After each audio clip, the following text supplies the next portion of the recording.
தமிழ்நாடு நிதிநிலை அறிக்கை 2024-25 தடைகளை தாண்டி வளர்ச்சியை நோக்கி மகளிர் சுய உதவி குழுக்களுக்கு வங்கிக் கடன் இணைப்பு ரூபாய் 35,000 கோடி ஒதுக்கீடு கடைக்கோடி மனிதருக்கும் நலவாழ்வு. நம்முடைய முதலமைச்சர் அண்ணன் தளபதி அவர்கள்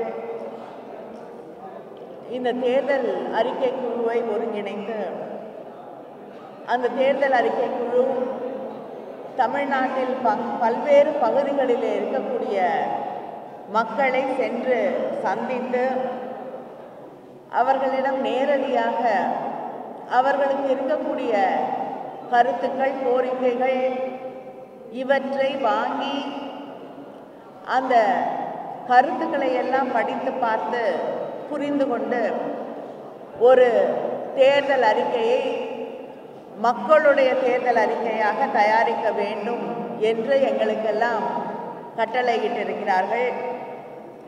அந்த கட்டளையை ஏற்று கன்னியாகுமரி, தூத்துக்குடி, மதுரை என்று பல்வேறு பகுதிகளுக்கு சென்று அங்கே இருக்கக்கூடிய அமைப்புகள், விவசாய பெருமக்கள், தொழிலாளர்கள், தொழில் முனைவோர், அங்கே இருக்கக்கூடிய மகளிர் குழுக்கள், மாணவர்கள் என்று நெசவாளர்கள் என்று பல்வேறு தரப்பை சார்ந்த மக்களை சந்தித்து அவர்கள் என்னென்ன மாற்றங்கள் வேண்டும் என்று சொல்கிறார்களோ, என்னென்ன கருத்துக்களை முன்வைக்கிறார்களோ அதையெல்லாம் ஒருங்கிணைத்து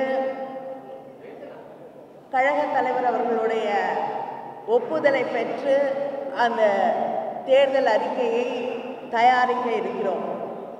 இந்த தேர்தல் அறிக்கை குழுவிடம் உங்களுடைய கருத்துக்களை எடுத்து சொல்ல, எங்களோடு அவற்றை பகிர்ந்து கொள்ள வந்திருக்கக்கூடிய அத்தனை பேருக்கும் எங்களுடைய நன்றியை இந்த தேர்தல் அறிக்கை குழுவின் சார்பிலே நான் தெரிவித்துக் கொள்கிறேன். அதே போல இந்த கூட்டத்தை ஒருங்கிணைக்க உதவி செய்திருக்கக்கூடிய அத்தனை மாவட்ட கழக செயலாளர்களுக்கும் கழகத்தின் நிர்வாகிகளுக்கும் எங்களுடைய நன்றியை தெரிவித்துக் கொள்கிறோம். நாம் அத்தனை பேருக்கும் தெரியும், வரக்கூடிய தேர்தல் என்பது மிக முக்கியமான ஒரு தேர்தல். இது வெறும் அரசியல் வெற்றியை முன்வைக்கக்கூடிய தேர்தல் இல்லை. அதை தாண்டி இந்த நாடு என்னவாக இருக்க வேண்டும், இந்த நாடு எல்லோருக்குமான ஒரு நாடாக, அத்தனை பேரையும், அத்தனை மாநிலங்களையும், அங்கே இருக்கக்கூடிய மனிதர்களையும், மொழிகளையும் ஏற்றுக்கொள்ளக்கூடிய, அவர்களை மதிக்கக்கூடிய ஒரு நாடாக, மாநில உரிமைகளை மதிக்கக்கூடிய ஒரு அரசை உருவாக்கக்கூடிய தேர்தலாக இந்த தேர்தலை நாம் உணர வேண்டும். இப்பொழுது இருக்கக்கூடிய ஒன்றிய பாஜக அரசு என்பது கொஞ்சம் கொஞ்சமாக மாநில உரிமைகள், இங்கே இருக்கக்கூடிய மனிதர்களுடைய சுயமரியாதை, அவர்களுடைய கருத்து உரிமை என்ற அத்தனையையும் கொஞ்சம் கொஞ்சமாக சீரழித்து கொண்டிருக்கக்கூடிய ஒரு சூழலை நாம் பார்த்து கொண்டிருக்கிறோம். நாங்கள் போகக்கூடிய அத்தனை இடங்களிலும் விவசாயிகள் அவர்கள் பட்டுக்கொண்டிருக்கக்கூடிய பாடுகள் உங்களுக்கு அத்தனை பேருக்கும் தெரியும். எவ்வளவு பெரிய அளவிலே விவசாய போராட்டங்கள் இன்றளவும் நடந்து கொண்டிருக்கிறது.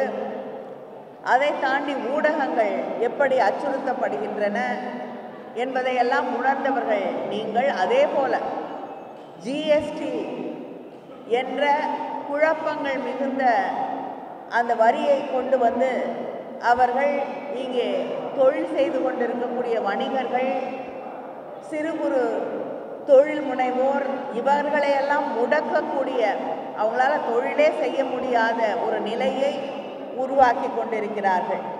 இப்படி எல்லா தரப்பு மக்களையும் வதைக்கக்கூடிய சட்டங்களை ஒன்றிய பாஜக அரசு உருவாக்கி கொண்டிருக்கிறது. நம்ம எதை எடுத்து சொன்னாலும் அவர்கள் காது கொடுத்து கேட்க தயாராக இல்லை. அதனால் வரக்கூடிய தேர்தலிலே இந்த நாட்டை பொறுத்தவரை, ஒன்றியத்தை பொறுத்தவரை மக்களை மதிக்கக்கூடிய, சாதாரண சாமானிய விவசாய மக்களை போன்ற தொழிலாளர்களை மதிக்கக்கூடிய ஒரு ஆட்சி அமைய வேண்டும். இங்கே இருக்கக்கூடிய மக்களை மதத்தின் பெயரால் அரசியல் காரணங்களுக்காக பிரித்தாளக்கூடிய ஒரு ஆட்சியை நாம் ஏற்றுக்கொள்ளக்கூடாது. இந்த நாட்டின் எதிர்காலத்தை பற்றி கவலைப்படக்கூடிய, இந்த நாட்டின் அரசியலமைப்பு சட்டத்தை மதிக்கக்கூடிய, தமிழ் மொழியை, தமிழ்நாட்டை மதிக்கக்கூடிய ஒரு ஆட்சியை அங்கே நாம் உருவாக்கி காட்ட வேண்டும். அது நம்முடைய அண்ணன் தளபதி அவர்களுடைய தலைமையிலே, அவர்களுடைய ஒருங்கிணைப்பிலே நிச்சயமாக நிறைவேற்றப்படும் என்ற அந்த நம்பிக்கையோடு இந்த தேர்தலிலே நாம் பணியாற்ற வேண்டும். உங்களை எல்லாம் சந்தித்ததிலே மற்றற்ற மகிழ்ச்சி. நன்றி, வணக்கம்.